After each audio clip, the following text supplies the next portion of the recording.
नमस्कार दोस्तों अगर आपको गुजरात टाइटंस और चेन्नई सुपर किंग्स के बीच खेला गया आईपीएल 2024 का 59वां और एक और सबसे रोमांचक महामुकाबला पसंद आया हो तो इस वीडियो को आप एक लाइक जरूर करें। इस वीडियो का लाइक टारगेट 400 लाइक है तो इस वीडियो को आप दिल से लाइक जरूर करें। दोस्तों आईपीएल 2024 के 59वें और एक और सबसे रोमांचक महामुकाबले में आईपीएल इतिहास की दो सबसे बड़ी टीमें एक दूसरे से भिड़ी। इस बार शुभमन गिल की गुजरात टाइटंस के सामने ऋतुराज गायकवाड़ की चेन्नई सुपर किंग्स की टीम खड़ी थी। इस रोंगटे खड़े कर देने वाले महामुकाबले में चेन्नई के कप्तान ऋतुराज गायकवाड़ ने टॉस जीता और पहले गेंदबाजी का फैसला लिया और गुजरात की टीम को पहले बल्लेबाजी के लिए आमंत्रित किया। उसके बाद रनों की बारिश करने के इरादे से गुजरात के दो दिग्गज ओपनर बल्लेबाज मैदान में उतरे। साई सुदर्शन और गुजरात के कप्तान शुभमन गिल के कंधों पर इस करो या मरो वाले महामुकाबले में अपनी टीम को एक विस्फोटक ओपनिंग शुरुआत दिलाने की बहुत ही बड़ी जिम्मेदारी थी और गुजरात की इस ओपनिंग जोड़ी ने धमाकेदार बल्लेबाजी करते हुए अपनी टीम को एक गजब की शुरुआत इस महामुकाबले में दिलाई। पारी के पहले ही ओवर में गुजरात के कप्तान शुभमन गिल ने एक चौका और एक शानदार छक्का लगाकर अपना इस मुकाबले में खाता खोला था। तो वही दूसरे छोर पर बल्लेबाजी कर रहे साई सुदर्शन भी इस मुकाबले में शानदार बल्लेबाजी कर रहे थे। दोनों की इस बल्लेबाजी ने शुरुआत से ही चेन्नई की गेंदबाजी को दबाव में रखा था। कप्तान ऋतुराज गायकवाड़ की परेशानियां लगातार बढ़ने लगी थीं क्योंकि गुजरात की ओपनिंग जोड़ी अब खतरनाक बल्लेबाजी करने लगी थी और फिर इसी बीच दोनों की 50 रनों की धमाकेदार ओपनिंग साझेदारी पूरी हो गई। साई सुदर्शन और शुभमन गिल की लाजवाब बल्लेबाजी ने अब सभी को हैरान कर दिया था। चेन्नई के कप्तान ऋतुराज गायकवाड़ अपने गेंदबाजों में लगातार बदलाव कर रहे थे, लेकिन चेन्नई का कोई भी गेंदबाज गुजरात की इस ओपनिंग जोड़ी को रोक नहीं पा रहा था। महेंद्र सिंह धोनी का अनुभव भी इस मुकाबले में इस जोड़ी के सामने असफल दिखने लगा था और फिर पारी के 9वें ओवर में एक चौका और एक शानदार छक्का लगाते हुए गजब की बल्लेबाजी कर रहे साई सुदर्शन ने अपना इस मुकाबले का लाजवाब अर्धशतक पूरा कर लिया। तो वही उसके तुरंत ही बाद साई सुदर्शन और कप्तान शुभमन गिल के बीच 100 रनों की गजब की ओपनिंग साझेदारी पूरी हो गई। कप्तान ऋतुराज गायकवाड़ की परेशानियां खत्म होने का नाम नहीं ले रही थीं। यह साझेदारी लगातार चेन्नई की गेंदबाजी पर रन बना रही थी। तो वहीं इसी बीच पारी के 11वें ओवर में गेंदबाजी पर आए सिमरजीत सिंह को एक छक्का और एक शानदार चौका लगाते हुए गुजरात के कप्तान शुभमन गिल ने भी अपना इस मुकाबले का तूफानी अर्धशतक पूरा कर लिया। तो वही इसी ओवर में साई सुदर्शन ने भी 2 लगातार छक्के लगाकर चेन्नई की गेंदबाजी की धज्जियां उड़ा दी। गुजरात की साझेदारी ने चेन्नई के हर एक गेंदबाज को अब बैकफुट पर धकेल दिया था। चेन्नई की खतरनाक मानी जाने वाली गेंदबाजी इस मुकाबले में अब एक एक विकेट के लिए तरस रही थी।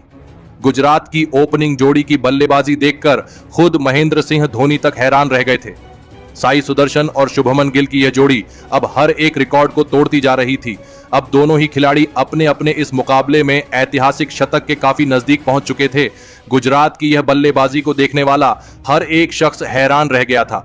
इस करो या मरो वाले मुकाबले में गुजरात की ओपनिंग जोड़ी ने सभी के दिलों को जीत लिया था और फिर पारी के 17वें ओवर में एक शानदार चौका लगाते हुए गुजरात के कप्तान शुभमन गिल ने अपना इस मुकाबले का ऐतिहासिक शतक पूरा कर लिया। शुभमन गिल ने इस मुकाबले में कप्तानी पारी खिलकर सभी को हैरान कर दिया था। तो वहीं इसी ओवर में दूसरे छोर पर बल्लेबाजी कर रहे साई सुदर्शन ने भी एक गजब का छक्का लगाकर अपना इस मुकाबले का अद्भुत शतक पूरा कर लिया। तो वहीं इन दोनों के बीच अब 200 रनों की विशाल साझेदारी भी बन चुकी थी। चेन्नई की गेंदबाजी पर इस तरह कोई रन बनाएगा ऐसा किसी ने भी नहीं सोचा होगा। साई सुदर्शन और शुभमन गिल की इस जोड़ी ने अब अपनी टीम को 210 रनों पर पहुंचा दिया था, लेकिन तभी पारी का 18वां ओवर डालने आए तुषार देशपांडे ने साई सुदर्शन को शिवम दुबे के हाथों कैच आउट कर दिया। साई सुदर्शन 51 गेंदों में 103 रनों की शानदार शतकीय पारी खेलकर आउट हो गए।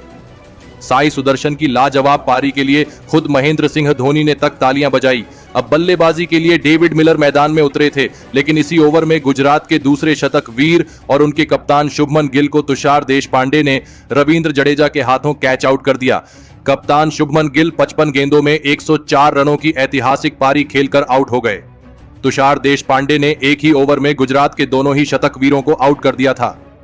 अब बल्लेबाजी के लिए शाहरुख खान मैदान में उतरे थे, लेकिन अंत के ओवरों में दोनों ही सेट बल्लेबाजों के आउट हो जाने की वजह से गुजरात की रणगति धीमी पड़ चुकी थी। लेकिन पारी के अंतिम ओवर में डेविड मिलर ने अपनी टीम के लिए कुछ अनमोल रन बनाए और फिर इसी के चलते आखिर में गुजरात की टीम ने 231 रनों का एक सबसे बड़ा लक्ष्य चेन्नई की टीम के आगे रखा। उसके बाद गुजरात से मिले 232 रनों के विशाल लक्ष्य का पीछा करने चेन्नई के दो दिग्गज ओपनर बल्लेबाज मैदान में उतरे।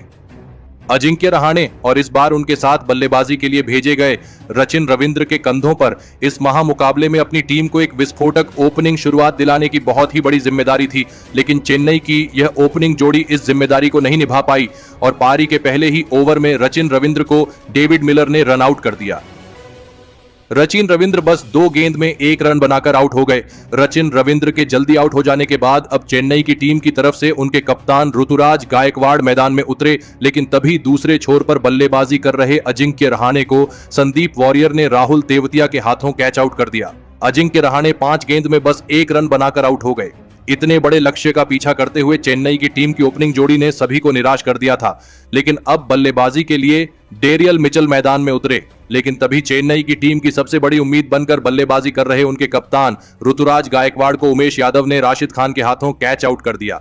कप्तान ऋतुराज गायकवाड़ बिना खाता खोले ही आउट हो गए। इस साल चेन्नई की टीम के लिए सबसे ज्यादा रन बनाने वाले उनके कप्तान ऋतुराज गायकवाड़ का विकेट गुजरात की टीम के लिए इस मुकाबले की सबसे बड़ी सफलता थी। अब बल्लेबाजी के लिए मोइन अली मैदान में उतरे और फिर यहां से डेरियल मिचेल और मोइन अली ने मिलकर चेन्नई की इस डगमगाई पारी को संभाला और एक महत्वपूर्ण साझेदारी बनाना शुरू कर दिया। चेन्नई की इस जोड़ी पर दबाव होने के बावजूद भी गुजरात की गेंदबाजी के सामने डेरियल मिचेल और मोइन अली डटकर बल्लेबाजी कर रहे थे। अब धीरे धीरे चेन्नई की बल्लेबाजी से दबाव हटने लगा था। डेरियल मिचेल और मोइन अली अब मैदान में पूरी तरह सेट हो चुके थे और गुजरात की खतरनाक गेंदबाजी पर बड़े शॉट खेलने लगे थे। खास करके डेरियल मिचेल इस मुकाबले में धमाकेदार फॉर्म में नजर आ रहे थे और फिर इसी बीच दोनों की 50 रनों की साझेदारी भी पूरी हो गई। अब चेन्नई की बल्लेबाजी ने इस मुकाबले में वापसी कर ली थी और फिर गजब की बल्लेबाजी कर रहे डेरियल मिचेल ने इसी बीच अपना इस मुकाबले का लाजवाब अर्धशतक भी पूरा कर लिया। अब गुजरात की गेंदबाजी दबाव में थी। एक समय पर पूरी तरह पीछड़ चुकी चेन्नई की बल्लेबाजी ने अब इस मुकाबले को अपनी तरफ मोड़ना शुरू कर दिया था। कप्तान शुभमन गिल की परेशानियां अब लगातार बढ़ने लगी थी, तो वही अब दूसरे छोर पर बल्लेबाजी कर रहे मोइन अली की बारी थी और मोइन अली ने पारी का 11वां ओवर डालने आए नूर अहमद को उनकी ओवर में एक के बाद एक लगातार 3 गजब के छक्के लगा दिए थे। तो वही उसके अगले ही ओवर में राशिद खान को भी डेरियल मिचेल ने एक चौका और एक शानदार छक्का लगा दिया। देखते ही देखते इन दोनों की साझेदारी 100 रनों के पार पहुंच चुकी थी। डेरियल मिचेल और मोइन अली ने मिलकर अब अपनी टीम को 119 रनों पर पहुंचा दिया था, लेकिन तभी गेंदबाजी पर बुलाए गए मोहित शर्मा ने सेट हो चुके डेरियल मिचेल को शाहरुख खान के हाथों कैच आउट कर दिया। डेरियल मिचेल 34 गेंदों में 63 रन बनाकर आउट हो गए। मोहित शर्मा ने एक महत्वपूर्ण मौके पर आकर इस साझेदारी को तोड़ दिया था और गुजरात के गेंदबाजी की वापसी करवाई थी, लेकिन अब तूफानी बल्लेबाजी करने वाले शिवम दुबे मैदान में उतरे। लेकिन तभी दूसरे छोर पर सेट हो चुके मोइन अली ने अपना इस मुकाबले का एक महत्वपूर्ण अर्धशतक पूरा कर लिया। लेकिन तभी फिर एक बार गेंदबाजी पर आए मोहित शर्मा ने अर्धशतक लगाने वाले मोइन अली को भी नूर अहमद के हाथों कैच आउट कर दिया। मोइन अली 36 गेंदों में 56 रन बनाकर आउट हो गए। मोहित शर्मा ने अकेले के दम पर फिर एक बार इस मुकाबले को पलट दिया था। चेन्नई के दोनों ही सेट बल्लेबाजों को मोहित शर्मा ने आउट करके अपनी टीम की इस मुकाबले में वापसी करवाई थी। अब बल्लेबाजी के लिए रविंद्र जडेजा मैदान में उतरे और फिर रविंद्र जडेजा ने आते ही 2 लाजवाब चौके लगाकर अपना खाता खोला था। तो वही दूसरे छोर से शिवम दुबे भी गजब की बल्लेबाजी कर रहे थे, लेकिन रिक्वायर्ड रन रेट का दबाव लगातार चेन्नई की बल्लेबाजी पर बढ़ रहा था। अब आखिरी 4 ओवरों में चेन्नई को जीत के लिए 70 रनों की जरूरत थी, लेकिन तभी फिर एक बार 17वें ओवर में मोहित शर्मा को गेंदबाजी पर बुलाया गया और मोहित शर्मा ने आते ही गुजरात की टीम के लिए सबसे बड़ा खतरा बन चुके शिवम दुबे को नूर अहमद के हाथों कैच आउट कर दिया। शिवम दुबे 13 गेंद में 21 रन बनाकर आउट हो गए, लेकिन अब बल्लेबाजी के लिए महेंद्र सिंह धोनी मैदान में उतर रहे थे। पूरा स्टेडियम खुशी से झूम उठा था, लेकिन मोहित शर्मा के इस 17वें ओवर में चेन्नई की टीम को केवल 6 रन मिले, जिस वजह से अब आखिरी 3 ओवरों में चेन्नई को जीत के लिए 64 रन चाहिए थे। अब यहां से महेंद्र सिंह धोनी पर ही इस मुकाबले में चेन्नई की जीत टिकी हुई थी, लेकिन इस पारी का 18वां ओवर राशिद खान डालने आए और राशिद खान ने अपने इस ओवर में सेट हो चुके रविंद्र जडेजा को डेविड मिलर के हाथों कैच आउट कर दिया। रविंद्र जडेजा 10 गेंद में 18 रन बनाकर आउट हो गए। तो वही राशिद खान ने अपने इसी ओवर में नए बल्लेबाज मिचेल सेंटनर को भी क्लीन बोल्ड कर दिया। मिचेल सेंटनर इस मुकाबले में बिना खाता खोले ही आउट हो गए। तो वही राशिद खान के इस 18वें ओवर में चेन्नई की टीम को केवल 2 ही रन मिले। राशिद खान ने अपने एक ही ओवर में पूरा मुकाबला पलट दिया था। अब बल्लेबाजी के लिए शार्दुल ठाकुर मैदान में उतरे थे, लेकिन अब आखिरी 2 ओवरों में चेन्नई को 62 रन चाहिए थे। मुकाबला चेन्नई के हाथ से निकल चुका था।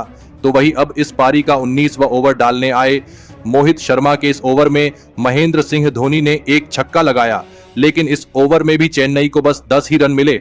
अब आखिरी 6 गेंद पर चेन्नई को जीत के लिए 52 रन चाहिए थे। चेन्नई की टीम अब यहां से ये मुकाबला नहीं जीत सकती थी। लेकिन इस पारी के अंतिम ओवर में गेंदबाजी पर आए राशिद खान को महेंद्र सिंह धोनी ने 2 लगातार गजब के छक्के लगा दिए थे। महेंद्र सिंह धोनी की यह बल्लेबाजी देखकर मैदान में बैठा हर एक दर्शक हैरान था। तो वही इस ओवर की आखिरी गेंद पर भी महेंद्र सिंह धोनी ने एक शानदार चौका लगा दिया। महेंद्र सिंह धोनी ने इस मुकाबले में गजब की बल्लेबाजी करके दिखाई, लेकिन इसके बावजूद गुजरात की टीम ने इस रोंगटे खड़े कर देने वाले महामुकाबले को 35 रनों से जीतकर खुद को इस टूर्नामेंट में अभी भी जीवित रखा। गुजरात की टीम ने इस करो या मरो वाले महामुकाबले में अपनी गेंदबाजी के साथ साथ अपनी बल्लेबाजी से गजब का प्रदर्शन करके दिखाया। गेंदबाजी के वक्त मोहित शर्मा ने अपनी टीम के लिए चेन्नई के 3 बड़े विकेट निकाले, तो वही बल्लेबाजी के समय साई सुदर्शन और शुभमन गिल की 210 रनों की ऐतिहासिक साझेदारी ने सभी का दिल जीत लिया, जिसमें साई सुदर्शन और कप्तान शुभमन गिल ने इस महामुकाबले में शतकीय पारियां खेली और इसी के चलते अंत में चेन्नई जैसी बड़ी टीम को गुजरात की टीम इस महामुकाबले में हरा पाई। तो दोस्तों, आपको इस रोमांचक मुकाबले में साई सुदर्शन और कप्तान शुभमन गिल की यह अद्भुत शतकीय पारियां कैसी लगी और आप उनकी इस धमाकेदार बल्लेबाजी के लिए उन्हें 10 में से कितने अंक देना चाहेंगे? आप अपनी राय नीचे कमेंट में देना बिल्कुल भी ना